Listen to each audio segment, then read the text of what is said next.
Christmas is over and it's time to look ahead to the new year. With a little numerology, tarot has a lot to say about 2025. If you take the numbers 2025 and add them together, you get the number 9.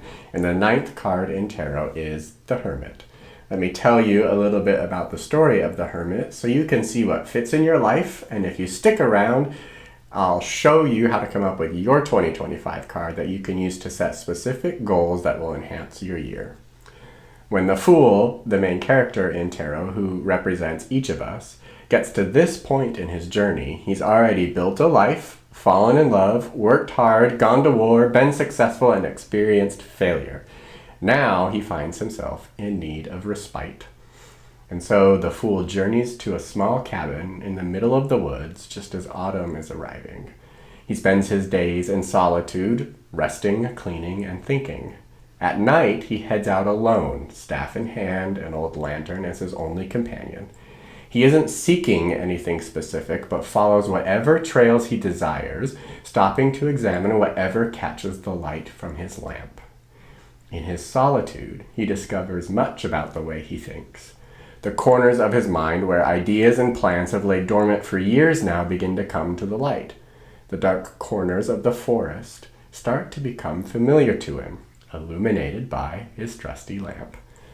Amused, the Fool recalls when he first started his journey with all of his potential wrapped up and hidden away, tucked behind him at the end of his staff.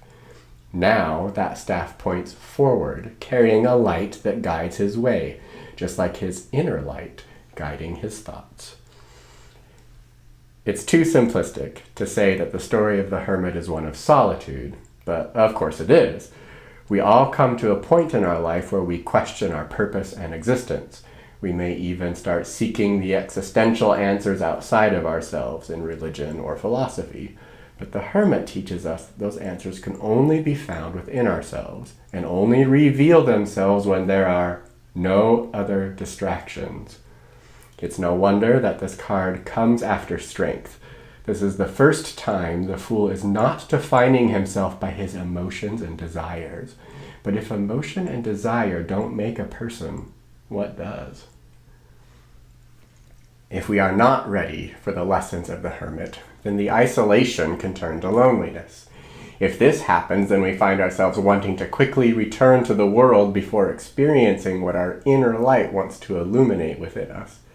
The duality of this card cannot be understated. Exterior and interior lessons, working with the shadow and the light, solitary experiences even when you're in a group or community. These are all powers of the Hermit, and if you really think about it, while we may project ourselves and our realities onto other people, the truth is that our experiences on this journey are ones of solitude. Your world and my world are very different, even if we are experiencing the same thing in a shared space. When we find the balance in the Hermit, we become both student and teacher. We are experienced, yet willing to learn from outside influences. But at the same time, we have to put our own inner voice above all else. Our journey must be alone and must be walked alone.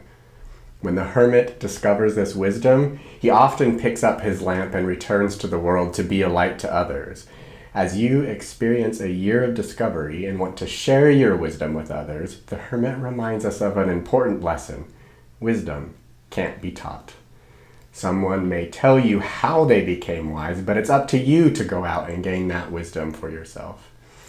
Look for a mentor to come into your life, not someone who will teach specifically, but someone who will guide you to the experiences and actions you need to discover in order to discover wisdom yourself. This card may be a call for you to return to the world and be that mentor to others. Finally, part of this year's wisdom will be to remember that everything can be put on hold. After all, anything you leave as you go off to find yourself will be there when you return. You are the only thing that ever changes.